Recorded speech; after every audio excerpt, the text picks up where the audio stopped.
We're going to play a game called Either or what's your preference? I'm going to give you 2 words, and then you tell me which one you prefer. Okay. Are you ready? 5. Regulative. 5. Okay, we should have had a meeting. Okay. Regulative principle of worship or normative principle of worship? What do you prefer? Principio regulador. What does that mean? La forma más sencilla de definirlo es que Dios ha prescrito las formas en las que debe Él ser adorado y que debemos adorarlo de esas maneras y solo de esas maneras. And in those ways only. Look, I agree with you because I think we need to have our worship regulated somehow. Otherwise, well, some of the craziness that we see out there is bound to happen.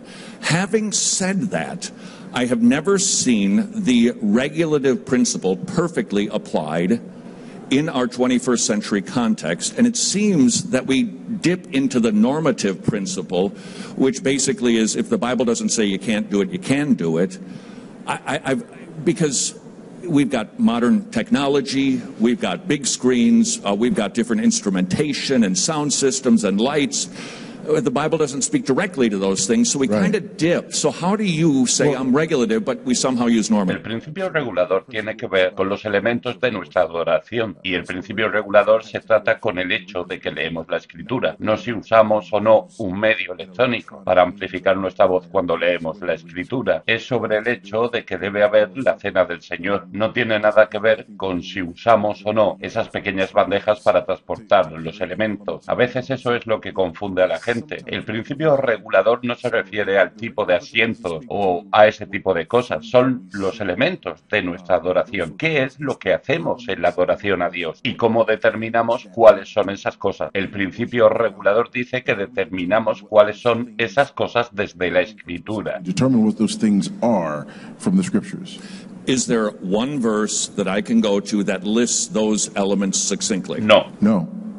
So how do I put it together? Ahí es donde tenemos que considerar la teología bíblica. El Nuevo Testamento nos da bastante información, en especial las epístolas, sobre cómo debe ser la Iglesia y cuáles son las cosas que debemos hacer en la Iglesia. Más allá de eso, hay cosas que el pueblo de Dios siempre ha hecho. Cuando lo miras desde la teología bíblica, el pueblo de Dios siempre ha sido un pueblo que adora. Hay elementos que vemos que se llevan a cabo desde el Antiguo Testamento hasta el Nuevo Testamento. Algunas de esas cosas apuntaban hacia la persona y la obra de Cristo, por lo que ya no las hacemos, como sacrificar animales o cosas así, pero nos referimos a eso como el sacrificio de Cristo hecho una vez para siempre. Lo que hacemos es mirar esos elementos que Dios nos ha dado a lo largo de la Escritura, esas cosas que nos ha dado para definir lo que significa para nosotros por reunirnos ante Él en adoración, y seguimos haciendo esas cosas, todas esas cosas que encontramos en todo el propósito de la palabra de Dios. That we find in the full counsel of God's Word.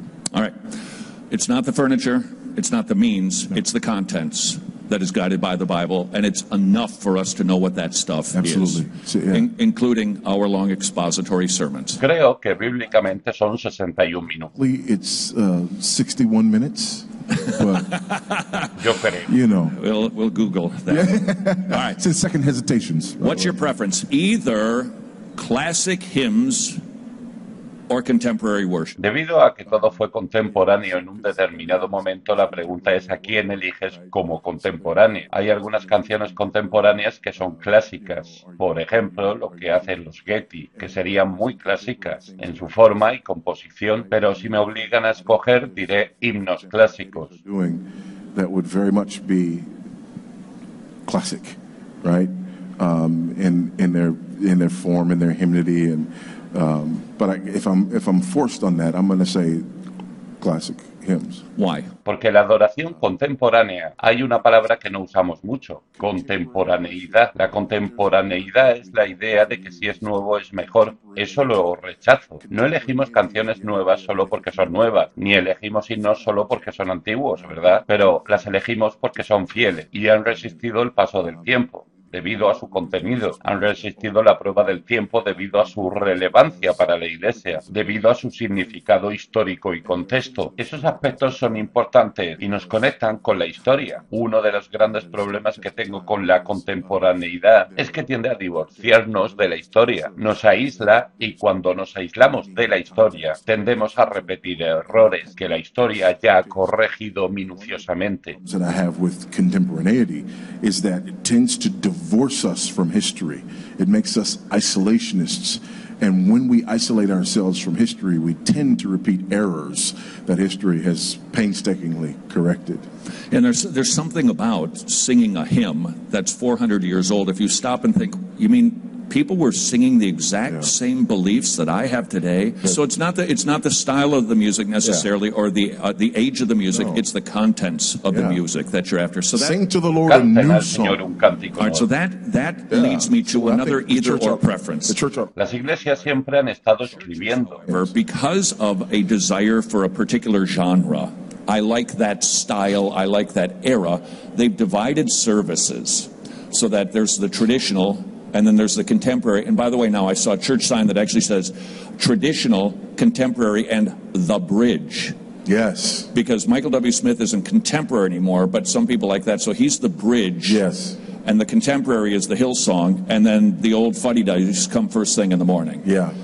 Do you like that idea, or do you prefer that we are all together? Bueno, a mí no me gusta ni siquiera la idea de tener varios servicios.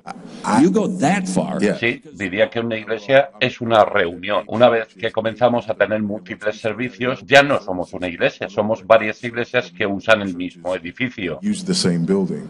Is that a bad thing, though? Sí. Yes. Why? Porque la Biblia es clara en que debemos ser una iglesia. A church. We should be But a there's gathering. practicality to that. Si vas a hacerlo, adelante, pero sé honesto y di que hay una iglesia que se reúne a este horario, otra iglesia que se reúne en este horario. Different name, if you will. Just it's a different. It's because worship is that important. Is that what you're? La eclesiología es así de importante. La naturaleza de la iglesia es así de importante.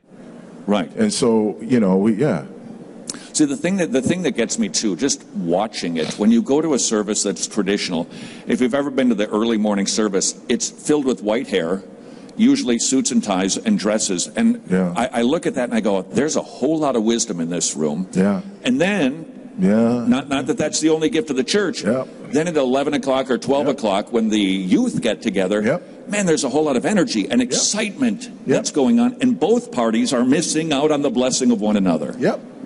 So I get a church that does it. Would you say a church is... Si la iglesia tiene que tomar una decisión sobre algo, hay diferentes generaciones con diferentes filosofías de ministerio, tratando de tomar una decisión sobre algo como grupo, cuando nunca han sido un grupo, más que unirse para tomar una decisión en particular. Coming together to make this particular decision. All right, so it's hugely problematic. Okay, so the option then for the church that's getting too big to do one service, they've outgrown the building. You would tell them to... Some people move, start a different church, build another building. Todas las anteriores. Todas las anteriores.